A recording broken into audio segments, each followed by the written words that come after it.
So, ML Party List Representative Laila De Lima ang mga anyay basehan kung bakit dapat patalsikin si VP Sara. si Make Love Party List. Oo, si Mamamayang Libog Party List representative na si Saba.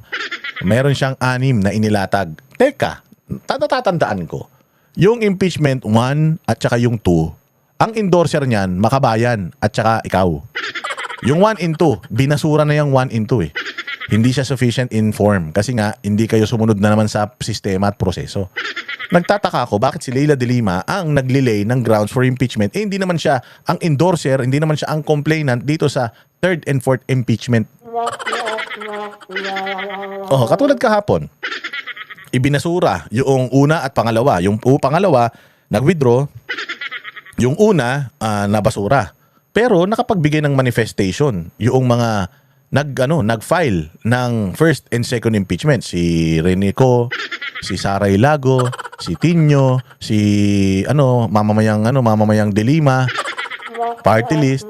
Nakapagbigay sila ng manifestation. Ba't mo sila pinayagan na magbigay ng manifestations nang hindi naman umusad yung mga impeachment complaint nila? O katulad ngayon, sino ang naglelay ng 6 na grounds for impeachment ni VP Sara? Si Laila De Lima. Bakit siya? Ang endorser ng impeachment ng 3 at 4, yung 4th si Abante at saka si yung taga La Union. Yung pangalawa ang petitioner, yung pare. Talaga kayo maintindihan. Pero maganda yung mga napag-usapan dito. Sentro pa rin ang umano'y paglustay ng bise sa kanyang confidential funds. Narito ang agenda report ni Mavic Trinidad ng Abante. 6 na grounds na nakapaloob sa ikatlong impeachment complaint ang inilatag sa pagdinig ng House Committee on Justice. Bilang endorser ng third complaint, inisa-isa ni Mamamayang Liberal Party List Representative Laila De Lima ang pagdepensa sa mga grounds ng kanilang reklamo para mapatunayang sufficient in substance. Sige, let's say for the sake of argument. O sige. Kaya siya yung naglilay ng 6 na impeachment grounds. Dahil siya daw ang ang alam ko kasama siya doon sa mga yung sa pang-una at pangalawa eh. Pero sige, sabihin na natin nandoon siya sa pangatlo kaya siya ang naglabas ng 6 na grounds. Pero tingnan ninyo kung paano babasagin yung 6 na grounds niya. Unang ground ang ukol sa maanumalyang disbursement ng confidential funds ng OVP. Sabi ni De Lima, 3 buwan pa lang na nakakaupo si Sara bilang vice-presidente noong August 2022, nag-request na kaagad ito sa DBM ng 250 million pesos para sa good governance program umano ng kanyang tanggapan, pero 125 million pesos lang ang nai-release. So anong impeachable doon? Impeachable ba na ikaw bilang opisina, may proyekto ka, humingi ka sa DBM? Masama yun? Kayo nga, may mga MOOE kayo. May mga pamasko, pamasahe.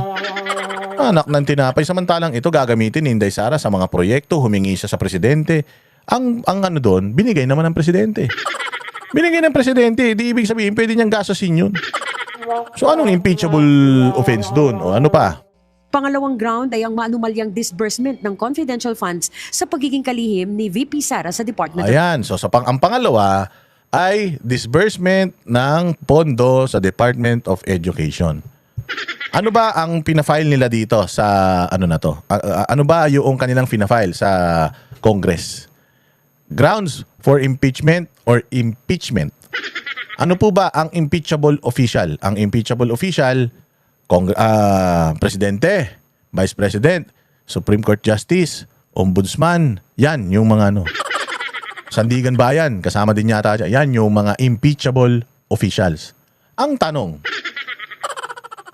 ang isang vice-presidente, kapag ikaw ay itinalaga bilang isang kalihim ng isang ahensya, sino amo mo?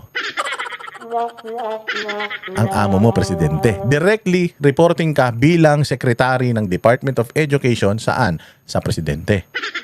Tama? Hindi mo amo ang vice president. Presidente amo. Magiging amo mo lang yung vice president kapag namatay yung presidente at siya na presidente.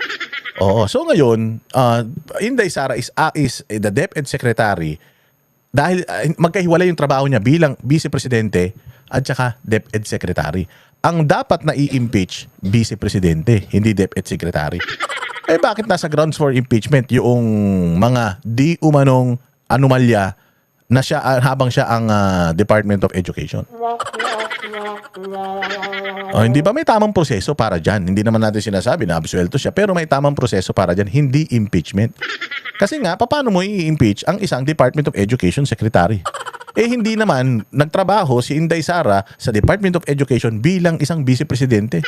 Ang ginampanan ni Inday Sara do magkahiwalay yung responsibilidad ng vice-presidente at saka ng Department of Education Secretary. Kahit na isang tao lang yan, kailangan kung i-impeach mo si VP Sara doon sa mga nagawa niya bilang isang vice-presidente, hindi bilang DepEd Secretary. Sabi ko nga sa inyo, hindi man ako abogado, pero ano naman yung common sense man yun, hindi ba? Pwede ko bang ipa-impeach si si George Garcia pala, Comelec, impeachable yan.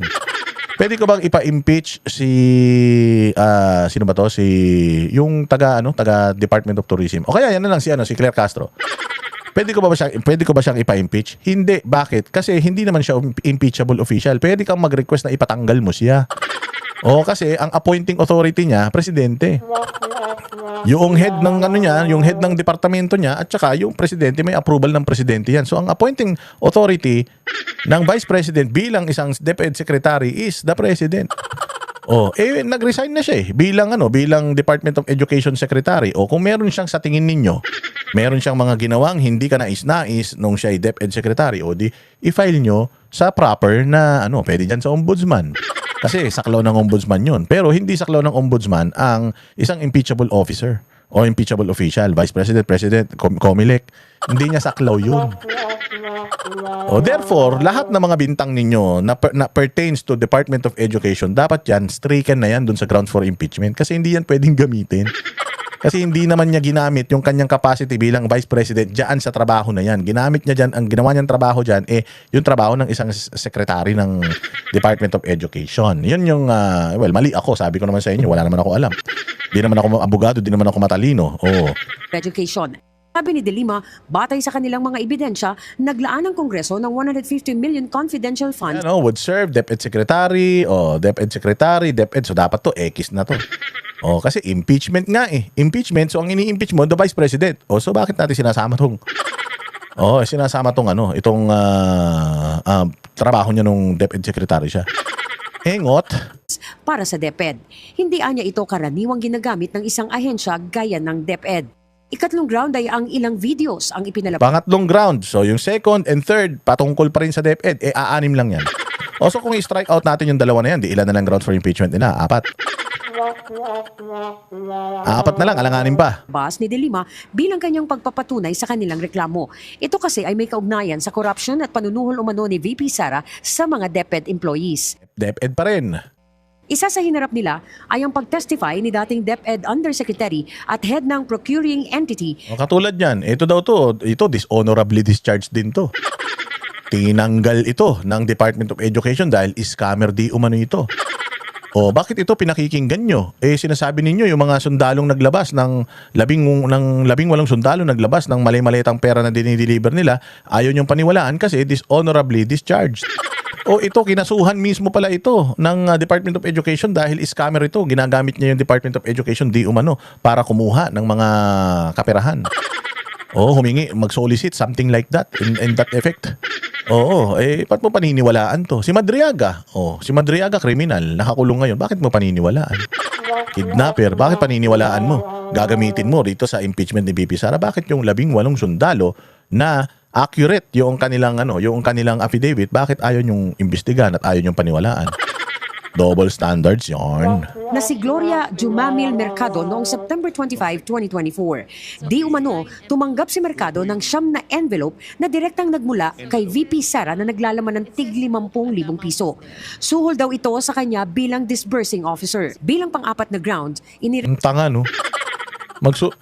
Yung pogi naman nung nakita niyo yan, yung kausap niya dyan. Nakita niyo yung kulay blue. Yung kulay blue yung background. Ayun, si Maharlika, si Lorraine Badoy, si Boss Dada, ayun. Mga kausap ni VP Sara noong mga panahon na yan. Kaya lahat kami nun pinatawag sa NBI. Dahil dyan sa sa video na yan. reklamo rin ni De Lima ang pagbabanta ng Vice Presidente laban sa first couple at dating Speaker Martin Romualdez. Panglima ay ang unexplained wealth at pagkabigo ni VP Sara na isa publiko ang lahat ng kanyang asset. Ayan, katulad yan, yung explained wealth. O sabi ko nga sa inyo, if you're gonna remove 2 and 3. So yung una, ang grounds, yung humingi siya ng pera kahit ilang buwan pa lang siya na vice presidente. Tapos kung tatanggalin mo yung 2 and 3, so itong pangalawa na valid, yung babanta daw niya. Paano siya nagbanta? Ang sabi, conditional yun eh. Conditional nga yung kanyang pagbabanta. Ang sabi niya, if something happens to me, I talk to someone. Yan lang mga yan na magpapatay sa akin. If something happens to me, you kill them too. May nangyari na ba kay Inday? Wala. May nangyari na ba sa kanila? Wala. Anak ng tinapay talaga naman. So yan lang yung grounds for impeachment ninyo. Arguable yan. Sa ang dami ng mga abogado, actually hati ang mga abogado diyan, marami nagsasabi ng mga abogado, conditional yan, hindi yan tatayo, hindi mo siya pwedeng kasuhan diyan eh. Oo kasi parang sinabi lang niya if may if eh. Buti ko sinabi niya na I asked someone to kill them. Wait lang kayo. Kung gano'n na sinabi niya, ayan, pwede na. Ngayon din, ikulong nyo na. Pero kung sinabi niya na, if something happens to me, I talk to someone, trabahuhin mo sila. Di ba? Ang tanong nga, seryoso ba yan o hindi? Yun nga, doon pa lang, kailangan mo ng kailangan mo ng patunayan yung kung seryoso o hindi. Pwede mo bang gamitin na ebidensya yung sinabi lang niya na gano'n, hindi naman nakakasugat yun. Di ba? At bilang pang-anim na ground ang umano'y pag-akto ng destabilisasyon ni VP Sara. So yun lang, ang gaan, pag-akto ng destabilisasyon. Anong destabilisasyon? Never nga pumunta to si Inday Sara sa mga rally. Never na nanawagan si Inday Sara na mag-aklas ang taong bayan. Never siyang sumigaw ng Marcos resign. Wala siyang ganun. Ang pinananawagan lang ni Inday Sara ever since, magpa-drug test si Bongbong Marcos. Magpa-drug test. Sabi nung kapatid niya, addict daw eh.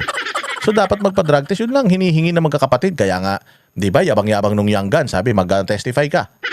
Mag-testify ka take ka ng oath. Magpapa-drug test kami kasi sabi niya, magte-take ako ng oath, pa-drug test kayo. Sabi niya, sige.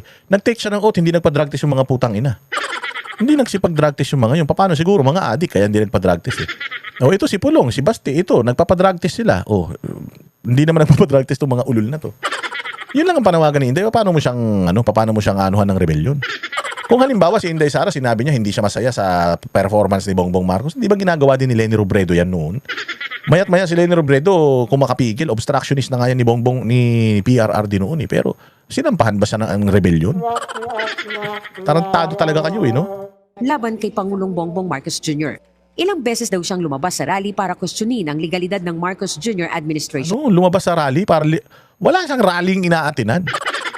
Rally ng Iglesia ni Cristo, di siya nagpunta. Rally dyan sa People Power Monument, di siya nagpunta. Hindi nga nagpupunta yan eh. Kasi nga, ayaw niya nun. Ayaw nila nung ganun. Kaya nga, tinan mo. Itong mga, sa totoo lang di ba? Yung impeachment complaint nila Mike Defensor, di ba? Nila Chavit Singson. Kung matakaw sa kapangyarihan, ang mga Duterte katulad ng mga Judas Herodes na yan. Di sana in-endorse ni Pulong. In-endorse sana ni Pulong yung impeachment complaint, 'di ba, nila Defensor, pero hindi eh. Congressman si Pulong, Congressman si Omar, Congressman si Harold Duterte. Wala nga ni isa sa kanila nag-endorse niyan eh. Ibig sabihin, hindi nila gustong mawala si Bongbong sa posisyon. Gusto nila ayusin niya yung trabaho niya. Ang gusto ng mga Duterte, magpa-drug test ka. Kung negative ka, di mabuti. Hindi na ngayon natin pwedeng gamitin yung pagiging addict niya.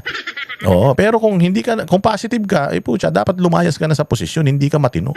May sakit ka sa utak, kaya So never mo nakita itong mga ito na tumayo sa rally at manawagan kay Bongbong na mag-resign. Yung unang tumayo ito sa rally, yung unang nagsalita si Pangulong Duterte na adik. Walang sinabi si si Inday Sara na nakasakit kay Bongbong Marcos. Walang ya talaga kayo. Sa lahat ng ito, hindi naging madali kay De Lima ang deliberasyon. Kabilaan kasi ang pagkwestiyon ni Quezon City 4th District Representative Bong Suntay at Cagayan de Oro Representative Rufus Rodriguez sa kanyang complaint. Dahil sa kakulangan sa oras, hindi na napagbotohan ng komite kung sufficient in substance ang third complaint laban kay VP Sara. Bukas ipagpapatuloy ang pagdinig para sa ika-4 na impeachment complaint na inendorso naman ni Manila 6th District Ayon.